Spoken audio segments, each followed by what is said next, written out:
వేడి వేడి అన్నంలో నోటికి పుల్ల పుల్లంగా కారం కారంగా ఆ ఉప్పు పులుపు అన్నీ పీల్చుకున్న కోడిగుడ్డుతో కలిపిన ఒక ముద్ద అన్నం పెట్టుకుంటే ఎలా ఉంటుందంటారు?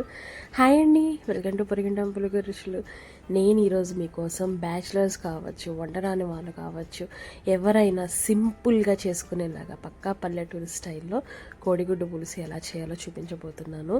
ఈ పులుసు చేసుకోవడం ఎంత ఈజీ అంటే తినేటప్పుడు కూడా అంత ఈజీగానే లాగిచ్చేస్తారండి, అంత బాగుంటుంది.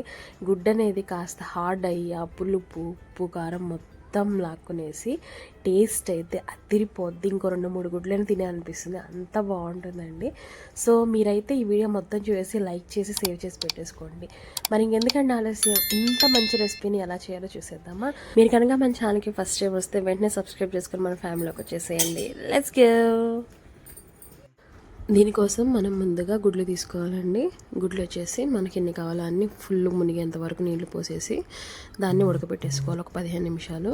అలానే ఒక పెద్ద సైజు ఆనియన్, ఒక 4 పెద్ద సైజు టొమాటోలు కూడా కావాలి, 3 పచ్చిమిర్చి, అలానే ఒక రెబ్బ కరివేపాకు తీసుకుంటే సరిపోద్ది. టొమాటోల్ని మీరు కావాలంటే పేస్ట్ అయినా చేసుకోవచ్చు అండి. నేను ఇక్కడ చిన్న చిన్న ముక్కలుగా కట్ చేసుకుంటాను.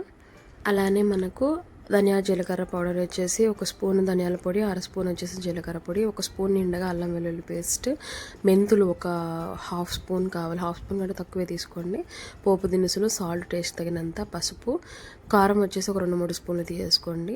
చింతపండు వచ్చేసి నేను ఇక్కడ ఒక పెద్ద నిమ్మకాయ ఉంటుంది కదండి, ఆ సైజ్ తీసుకున్నాను. ఇది మొత్తం కూడా ఈ కర్రీ అనేది పులుపు మీద బేస్ అయి ఉంటుంది కాబట్టి చింతపండు కాస్త ఎక్కువగానే పట్టుద్ది. సో మీరైతే మటుకు నేను తీసుకున్న 11 ఎగ్స్కి ఇవి ఇంత సరిపోయిందండి. దీన్ని నీట్గా వాష్ చేసుకునేసి నేను దీన్ని బాగా నానపెట్టేశాను ఒక 15 నిమిషాలు. తర్వాత దీంట్లోంచి జ్యూస్ మటుకు నేను పక్కకు తీసేసి పెట్టేసుకున్నానండి కర్రీ అయిపోయేలోపు. ఓకేనా. ఈలోపు ఏంటంటే మనకు ఎగ్స్ అనేటివి బాగా ఉడికిపోయాయండి. చూస్తే మీరు వాటర్ అనేది సగానికి ఇంకిపోయాయి కదా, సో ఇంక ఉడికిపోయినట్టే. ఇంకా మనం వీటిని చల్లారి పెట్టేసి మనం తీసేసుకుందాము. ఈలోపు నేను ఇక్కడ కొన్ని తీసుకునేసి అందులో ఆయిల్ వేడి చేసుకుంటున్నానండి. ఇక్కడ పోపు దినుసులు, మెంతులు చూసారు కదా ఎన్ని ఉన్నాయో. మెంతులు ఎక్కువ వేస్తే చేదొచ్చేస్తాయి. సో ఆయిల్ కాగిన వెంటనే ఈ పోపు దినుసులు వేసేసుకున్న తర్వాత ఇవన్నీ బాగా వేగాలండి, అలానే మాడిపోకూడదు. మెంతులు కనుక వేయకుంటే ఖచ్చితంగా చేదొచ్చేస్తుందండి కూర. సో వన్స్ ఇవన్నీ వేగిన తర్వాత మనం కరివేపాకు వేసేసుకోవాలి. కరివేపాకు కాస్త వేగనిచ్చేసి ఆనియన్ మనం ముక్కలుగా కట్ చేసి పెట్టుకున్న ఎర్రగడ్డ ముక్కలు కూడా వేసేసుకునేసి పచ్చిమిర్చి కూడా మధ్యలో ఘాట్లు పెట్టి వేసేసుకోండి. ఇలా వేసేసిన తర్వాత ఇవన్నీ కూడా బాగా వేగాలండి. మరీ మనకు అయితే బ్రౌనిష్ కలర్లో రావాల్సిన అవసరం లేదంటే లైక్ ఫ్రైడ్ ఆనియన్స్ లాగా రావాల్సిన అవసరం లేదు, కానీ జస్ట్ కొద్దిగా పైన కలర్ మారి కొద్దిగా బ్రౌనిష్గా వచ్చిన వెంటనే అల్లం వెల్లుల్లి పేస్ట్ వేసేసి నీట్గా బాగా అది కూడా నూనె పైకి తేలేంత వరకు మనం దాన్ని ఫ్రై చేసుకోవాలి. ఇప్పుడు ఇందులోనే కారపొడి యాడ్ చేసుకోవాలండి. అలానే మనకు సాల్ట్ వేసేసుకోవాలి. నేను ఇక్కడ కల్లుప్పు వచ్చేసి 1 స్పూన్ వరకు వేసుకుంటున్నాను. ఇలా వేసేసిన తర్వాత మొత్తాన్ని ఒకసారి కలిపేసి ఇందులోంచి కూడా ఆయిల్ పైకి వచ్చేంత వరకు మనము ఫ్రై చేసుకున్న తర్వాత ఇప్పుడు మనం కట్ చేసి పెట్టుకున్న టొమాటో ముక్కలు వేసుకుంటున్నాను. మీరు కనుక టొమాటో ఇలాగొద్దు మాకు ముక్కలు తగులుతూ ఉంటాయి వద్దు అనుకుంటే మీరు పేస్ట్ చేసి వేసేసుకోవచ్చు అండి, అది కూడా బాగుంటుంది. అలానే పసుపు కూడా వేసేసుకునేసి ఇది మొత్తం ఒకసారి కలిపేసేసుకొని వాటర్ పోయకుండానే ఇది మొత్తం మూత పెట్టుకుని ఉడకనివ్వాలండి. వాటర్ వేయొద్దు, వాటర్ వేస్తే ఏమవుద్దంటే టేస్ట్ చాలా వరకు తగ్గిపోద్ది. సో ఇలాగా మొత్తం కూడా మనం వేసేసుకున్న తర్వాత ఈ స్టేజ్లోనే మనం ఏంటంటే నేను ఇక్కడ గుడ్లోకి ఘాట్లు కూడా పెట్టేసుకొని పక్కన పెట్టేసుకోండి.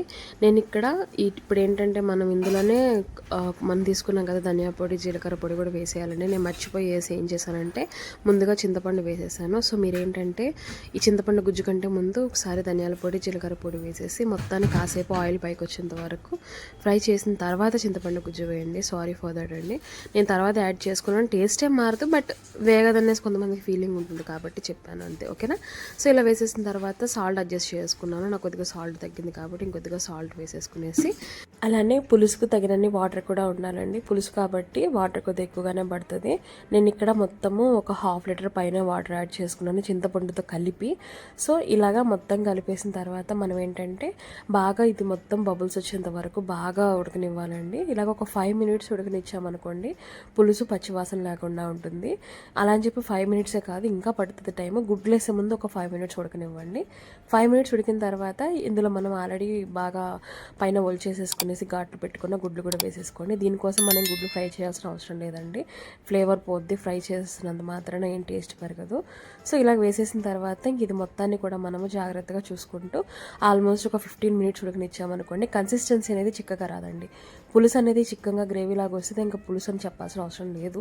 సో అందుకే నేను ఇక్కడ ఇలానే ఉంటుంది, బట్ టేస్ట్ కూడా చాలా బాగుంటుంది, మీరే చూస్తారు. సో ఇలాగా ఈ కన్సిస్టెన్సీ వచ్చేంత వరకు ఉడకబెట్టేసుకునేసి మనం ఇంకా ఫ్లేమ్ ఆఫ్ చేసుకునేసి ఒక 2 అవర్స్ అలానే పక్కన పెట్టేసుకోవాలండి.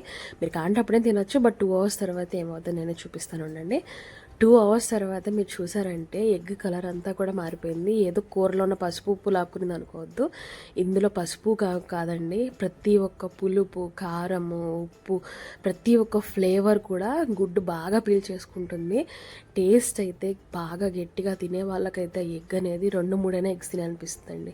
చూసారు కదండి, చాలా సింపుల్ అండి, అంతే అండి అసలు కర్రీ అనేది.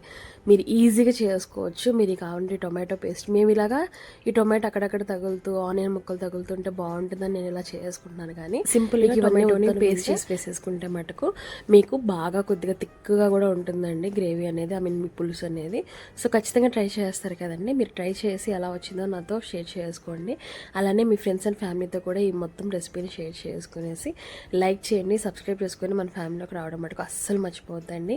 మీకు ఏమైనా డౌట్స్ ఉంటే ఖచ్చితంగా కామెంట్ సెక్షన్లో నన్ను అడగడం మటుకు మర్చిపోవద్దండి. నాకు మేబీ చెప్పడం కొద్దిగా కొత్తగా ఉంటుంది, కానీ ఎక్కువ మాట్లాడలేను. సో మీరు అర్థం చేసుకునేసి కామెంట్లో మటుకు ఖచ్చితంగా చెప్పండి.